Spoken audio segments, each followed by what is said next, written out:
Salam sejahtera, perkenalkan nama saya Jevanya Krisya Saragi dengan NIM 11S23050.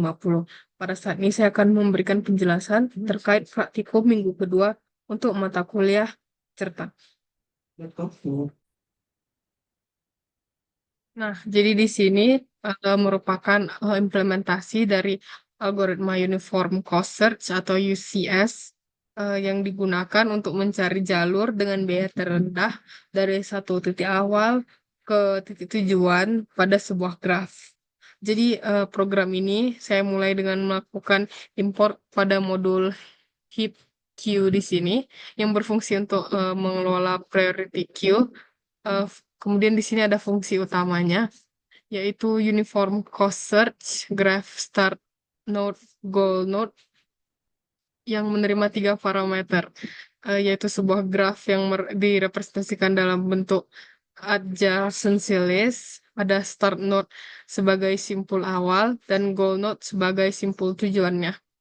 Jadi di dalam fungsi ini kita disiapkan sebuah eh, frontier berupa priority queue yang awalnya berisi pasangan 0 atau start node, artinya biaya 0 dengan jalur hanya berisi node awal. Selain itu eh, digunakan juga eh, ini explore untuk melacak node yang sudah pernah dikunjungi agar tidak diproses ulang. Nah, kemudian proses pencariannya dilakukan dengan perulangan dari fungsi while frontier yang akan terus berjalan selama masih ada node di dalam frontiernya. Pada setiap iterasi, program mengambil elemen dengan biaya terendah dari frontier menggunakan heap queue, heap pop ini. Nah, jadi node yang diambil dicek apa sudah pernah dieksplorasi. Jika misalnya sudah dieksplorasi, maka node tersebut akan dilewati. Jika belum, node tersebut akan ditandai sebagai telah dieksplorasi dengan memasukkannya ke dalam explore. Kemudian akan dilakukan pemeriksaan apakah node ini tersebut adalah tujuan. Jika benar, maka program langsung mengembalikan jalur yang ditemukan beserta total biayanya. Apabila nodenya bukan tujuan, maka algoritma akan memperluas nodenya dengan melihat tetangganya yang ada di dalam graf tersebut. Jadi untuk setiap tetangga yang belum pernah dikunjungi atau dihitung biaya barunya atau new cost sama dengan fungsi ini, new cost sama dengan cost plus distance, dan jalur barunya itu new path, current path plus neighbor, kemudian pasangannya yaitu new cost dan new path dimasukkan kembali ke frontier agar diproses pada giliran berikutnya. Nah, jika frontier habis tanpa menemukan tujuan, maka fungsi akan mengembalikan non-non, yang berarti tidak ada rute yang tersedia. Selanjutnya, terdapat fungsi def display result, di mana itu ada path, cost, start, dan goal, yang berfungsi untuk menampilkan hasil pencarian. Nah, jika jalur ditemukan, program akan mencetak rute terpendek, total biaya perjalanan, serta urutan kota yang dilalui. Namun jika tidak ada jalur, maka akan ditampilkan pesan bahwa rute tidak tersedia. Pada bagian if name sama dengan main ini, program mendefinisikan sebuah oh my god, ketekan. Program mendefinisikan sebuah graf kota Indonesia berupa adjacency list, di mana kuncinya adalah nama-nama kota, sedangkan nilainya berupa dictionary yang berisi kota tujuan dan jarak tempuhnya. Setelah itu, di sini saya membuat contoh penggunaannya, di mana start city-nya adalah Jakarta dan goal city-nya Surabaya. Nanti hasilnya dia akan menunjukkan path found-nya apakah ada dan cost found-nya berapa, dan kemudian display result ini untuk menghasilkan hasil algoritma atau perhitungannya.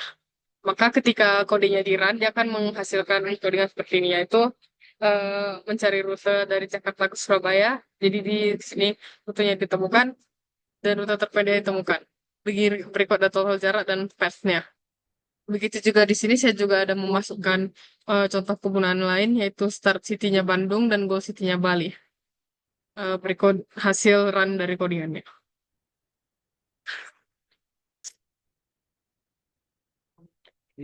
Nah, kemudian yang di sini merupakan implementasi dari tree search dengan strategi breadth first search atau BFS.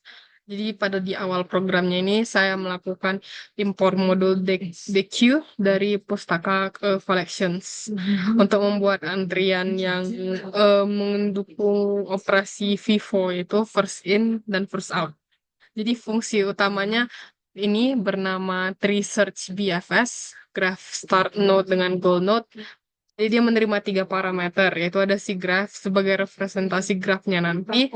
Ini juga menggunakan bentuk adjacency list, dan kemudian ada start node sebagai simpul awal, dan yang terakhir ada goal node, yaitu sebagai simpul tujuannya. Nah, di dalam fungsi ini, kita juga menggunakan frontier, yang berupa, tapi di sini dia berupa DQ, yang berisi jalur awal atau start node. Selanjutnya akan dilakukan ulangan dari si frontier ini.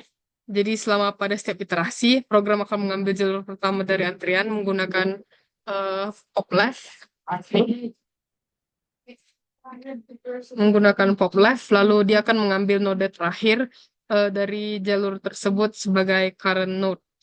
Jadi program akan menampilkan jalur yang sedang dieksekusi dengan print, kemudian dilakukan pengecekan jika current node itu sama dengan goal node. Maka pencarian akan, kalau misalnya current node itu sama dengan goal node, maka pencarian akan dianggap selesai dan fungsi akan mengembalikan jalur yang ditemukan. Nah, namun kalau dia belum sampai ke tujuan, apabila dia belum sampai ke tujuan, maka current node-nya eh, maka algoritmanya akan kembali memperluas node dengan menambahkan semua neighbor dari current node ke dalam frontier. Jadi setiap perluasan yang dilakukan dengan membuat salinan dari current path, menambahkan neighbor, lalu memasukkan jalur baru tersebut ke frontier untuk diproses berikutnya. Nah, tapi apabila frontier habis, tapi tujuan tidak ditemukan, maka fungsi akan mengembalikan nilai non yang menunjukkan bahwa tujuan itu tidak tersedia. Nah, pada bagian if name main ini, program mendefinisikan sebuah graf sederhana berbentuk pohon dengan node A sebagai akar yang memiliki cabang B dan C, lalu bercabang lagi hingga ada D, E, F, dan G sebagai daunnya. Sebagai contoh penggunaannya, di sini saya ada menggunakan di mana start node-nya A dan goal node-nya G. Di sini ada fungsi saya memanggil found-nya ini memanggil fungsi tree search BFS. Nah, nanti dia akan printkan hasil pencariannya, dan apabila tidak ditemukan dia akan printkan kalimat hasil pencarian jalur tidak ditemukan. Berikut ketika fungsinya di run, dia akan menghasilkan ini. Kalau misalnya dari start node A dengan goal node-nya G. Jadi dia bisa ambil bertahap dari A ke AB, kemudian AC, ABD, ABE, ACF, ACG. Nah, di sini menemukan tujuan G. Jadi hasil pencariannya menunjukkan bahwa jalur itu bisa kita tempuh dari A, C, G. Sekian presentasi dari saya. Apabila ada salah kata, mohon dimaafkan. Atas waktu dan perhatiannya saya ucapkan terima kasih.